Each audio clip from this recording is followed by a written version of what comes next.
Fellowship of the Great Physician welcomes you to House Call. Our hosts today are doctors of chiropractic, Dr. Gerald Lala and Dr. Richard Jensen, who is also a board-certified acupuncturist, practice independently in North Oaks, Minnesota.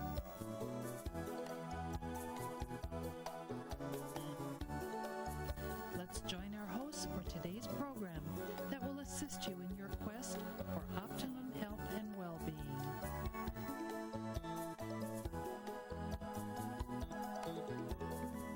Welcome to House Call. I'm Dr. Gerald Lala. And I'm Dr. Richard Jensen. It's wonderful to have you with us on this dimension of acid reflux, part 3. That means that we've already done 2 programs, part 1 and part 2, and if you've missed them, you have 2 opportunities. One is you can call us, and we'll send you the exact scripts of the material that we have gone through in parts 1 and part 2, as well as what we're going to cover today in part 3. This part 3 concludes our series on acid reflux, and so we're going to look at the causes of it and medical approaches, drug approaches to it, as well as natural approaches. And we're going to go through some slides very quickly that we've covered in parts 1 and part 2. Acid reflux, what is it? It's a condition resulting from excess secretion of hydrochloric acid, commonly referred to as dyspepsia. Who does it affect? 40% of the adult population. What are some of the common symptoms of dyspepsia or acid reflux? Heartburn, upset stomach, diarrhea, abdominal bloating, burping, irritable bowel syndrome or IBS, nausea, belching, constipation, cramping, and intestinal gas. Secondary results. By the way, people who have a lot of gas and bloating and stinky gas, that really is highly indicative of eating foods that are not good for them. Secondary results, gastritis, peptic ulcers, gastric cancer, and malnutrition. Now we're going to look at some of the symptom differentiation, particularly of functional dyspepsia. Common symptoms are heartburn, epigastric tenderness, food repeating, abdominal distension, belching, and nausea. Symptom differentiation of ulcer, heartburn, epigastric tenderness, abdominal distension, and nausea. And the next one, symptom differentiation of gastritis, again, epigastric tenderness, abdominal distension, and nausea. Now, what are some of the causes of dyspepsia, of acid reflux? One is a bacteria called Helicobacter pylori, sometimes referred to as H. pylori. Food intolerance is eating foods that, known or unbeknownst to you, your body's having an allergic reaction to, and often that's manifested as excessive gastric secretion. Spinal problems, which we're going to talk about more in this program, use of NSAIDs, and stress. Now, let's talk about this Helicobacter pylori. What is it? It increases the risk of non-ulcerative dyspepsia. It increases the risk of peptic or duodenal ulcers. It increases the risk of acute or chronic gastritis. Let's talk a little bit more about it. Where does H. pylori come from? It can be hereditary, it can come from oral transmission, or from contaminated food. And the next slide. H. pylori infects the human stomach, so it's a bad bacteria that's in everybody's body. It's there. It's just normally not at an excess level where it's going to cause problems. So what does it do? It primarily produces an enzyme called urase. This enzyme penetrates the stomach's protective mucous lining. Now, what is this urase, or the stomach mucosa? It's a thin layer of mucus that lines and protects the stomach from the acids normally secreted by the stomach. Okay, next. Urase itself is an enzyme that weakens the stomach's mucosa lining. And now, what about this gastric acid? Hydrochloric acid is secreted by the stomach. God made that, designed it to be that way. It has to be that way. But normally it is an acid pH of 3.0 to 5.0. All right, next one then. Now, another chemical involved in digestion that is stimulated by gastric acid or hydrochloric acid is an enzyme called pepsin. Its primary function is to digest proteins.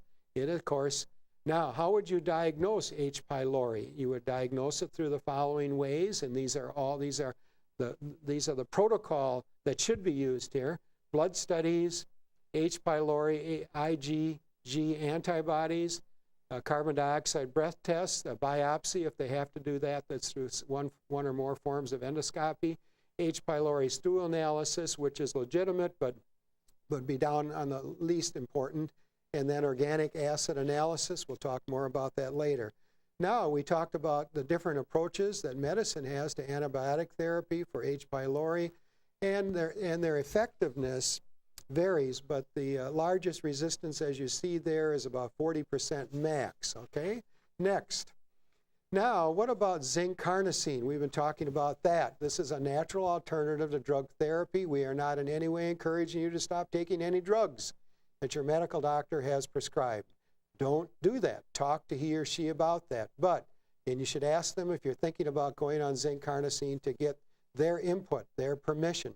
So it's a natural alternative to drug therapy. It's a chelated zinc sulfate in L-carnosine. It's more effective as a chelate than as a separate entities. We discussed that in the last program in great detail. How about zinc itself? It's an essential trace electrolyte. It binds directly to DNA in a double helix. It's crucial for tissue repair and healing. It's important for lymphocytes and cytokine production. That's all involved in your immune system. And it has antibacterial effects on the body. Now, zinc continued.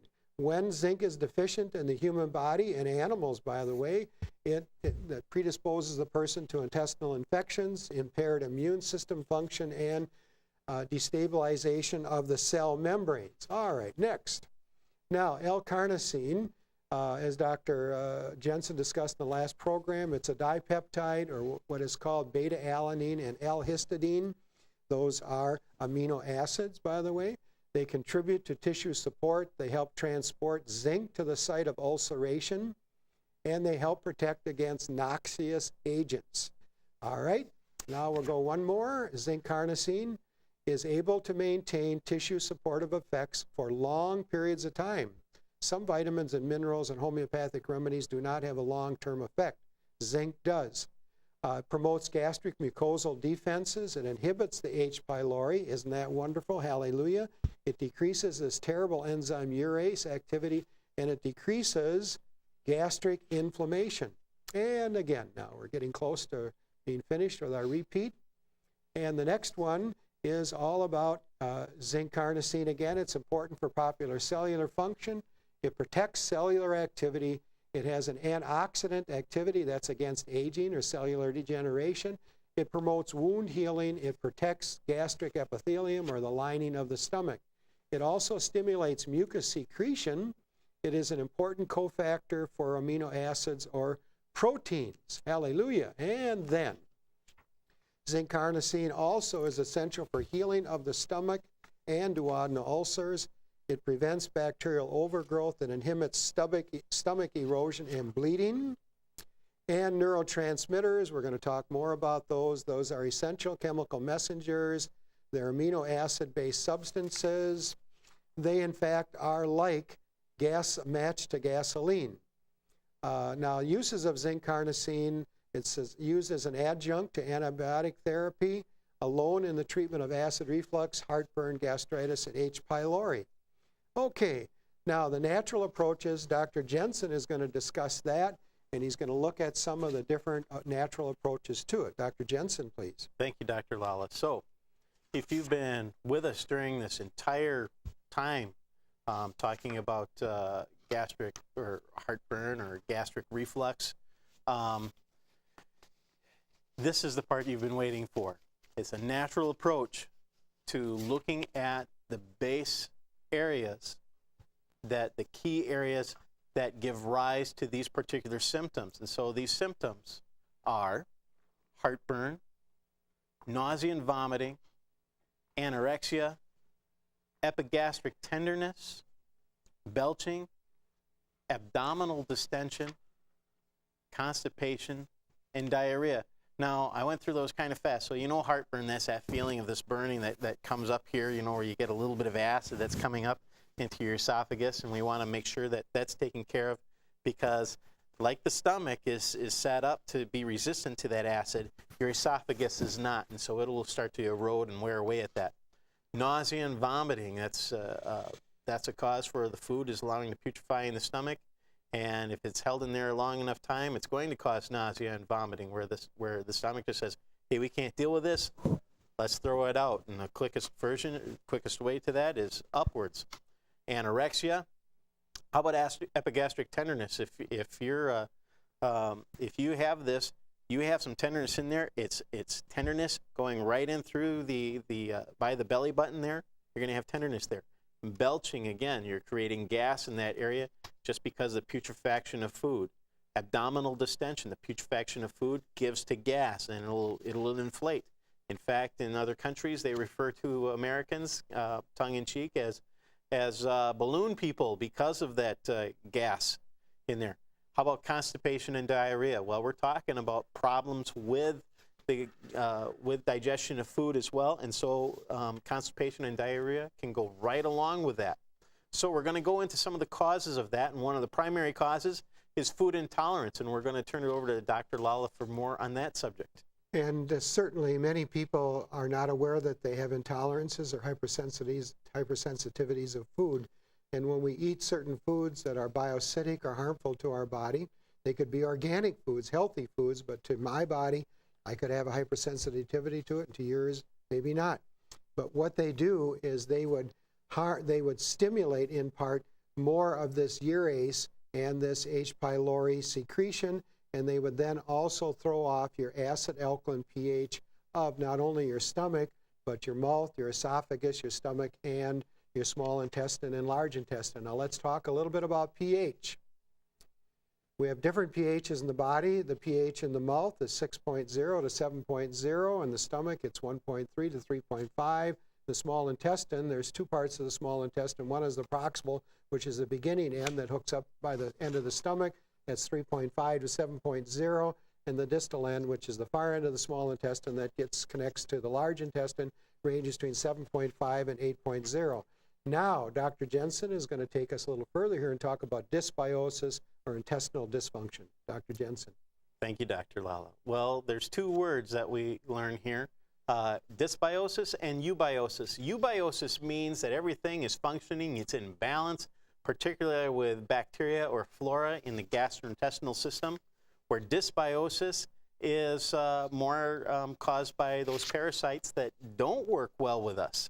As you recall, our body contains trillions of cells, and that's millions upon millions of cells. But we contain in our body, there are even more bacteria, protozoal, fungus cells, things like that, than we have that would be attributed to us directly. So we are really a community.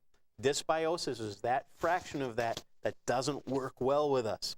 So in dysbiosis, what happens is you have an altered gastric secretions, enzymes, and intestinal flora predisposing an individual to maldigestion.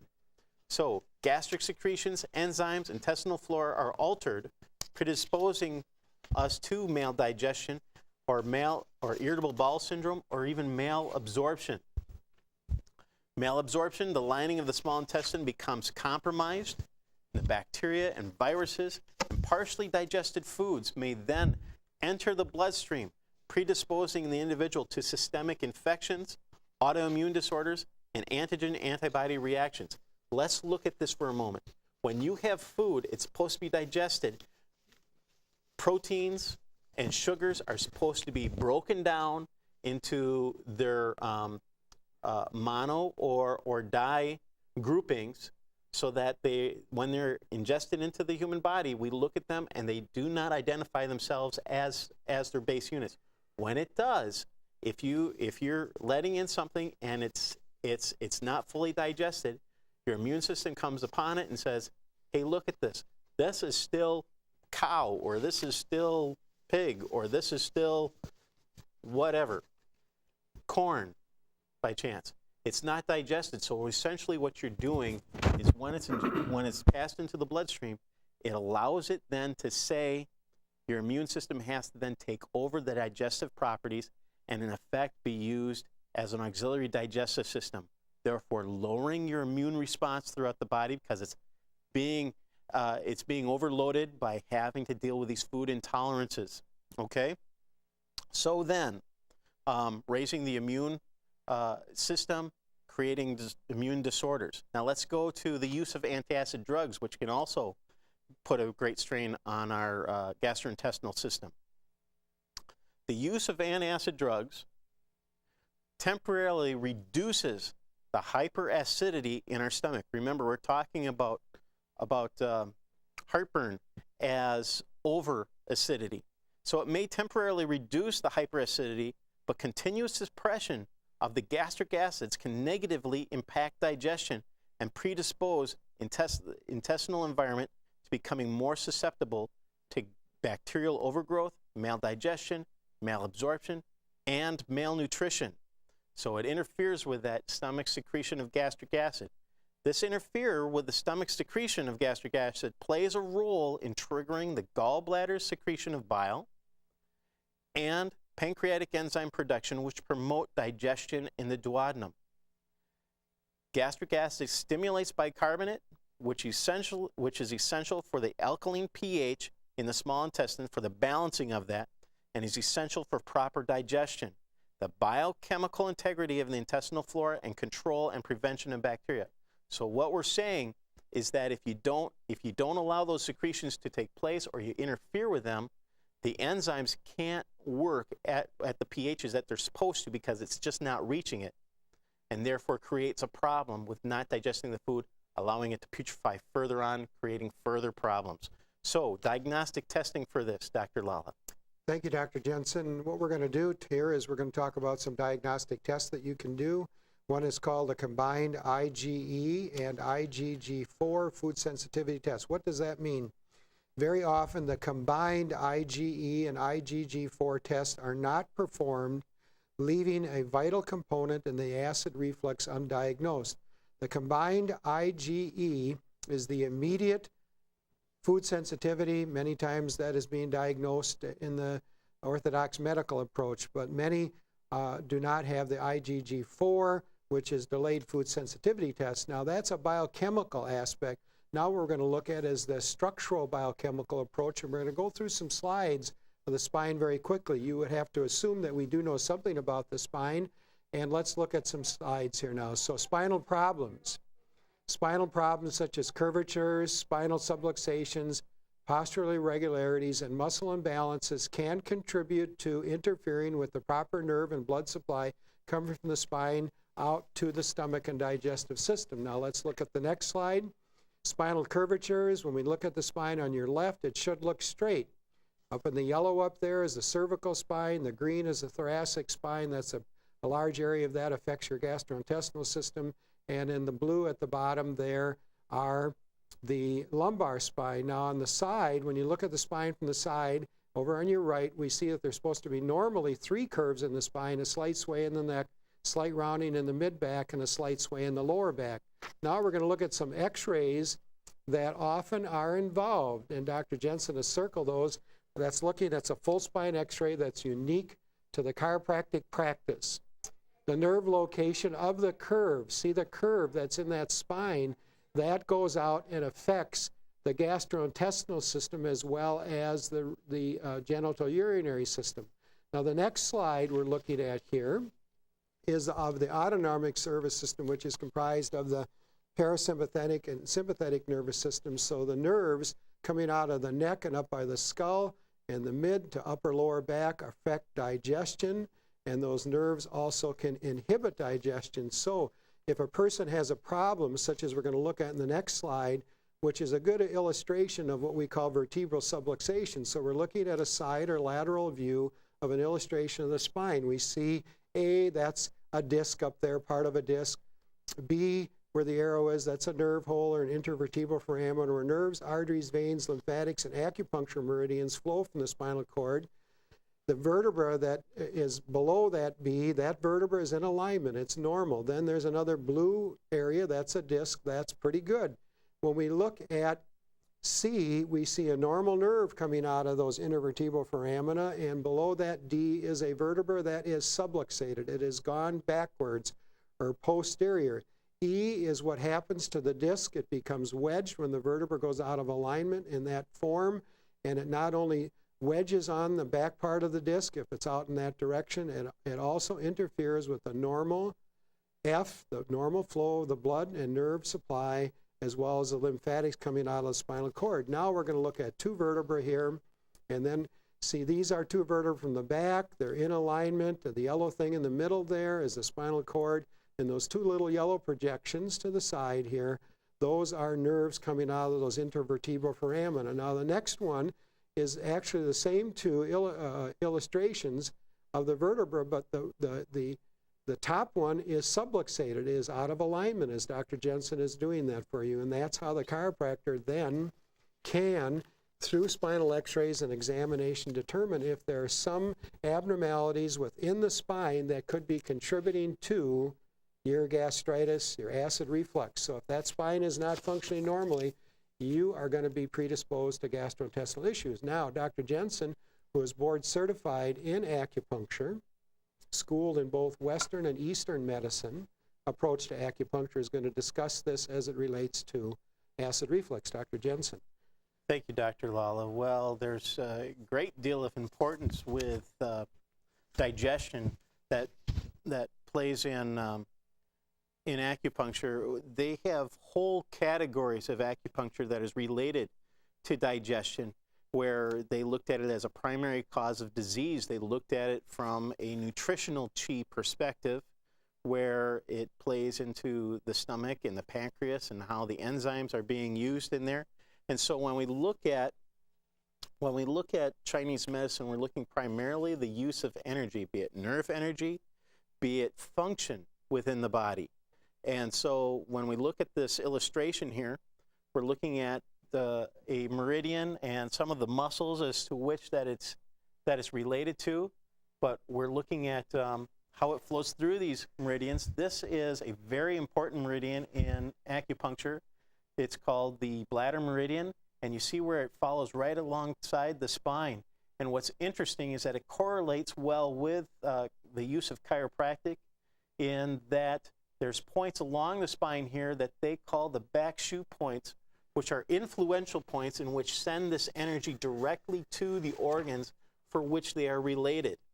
And those organs then, what we find in chiropractic with adjustments, that also sends or clears the nerve flow to those particular organs.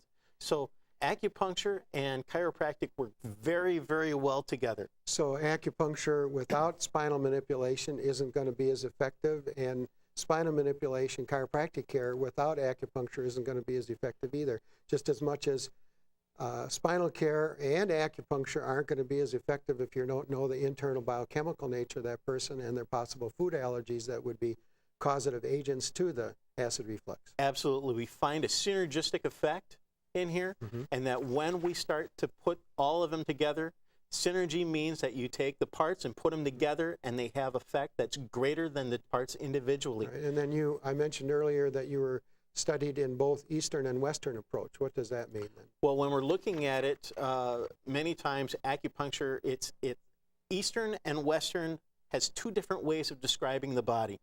And the two different ways of describing the body is, we call it physiology.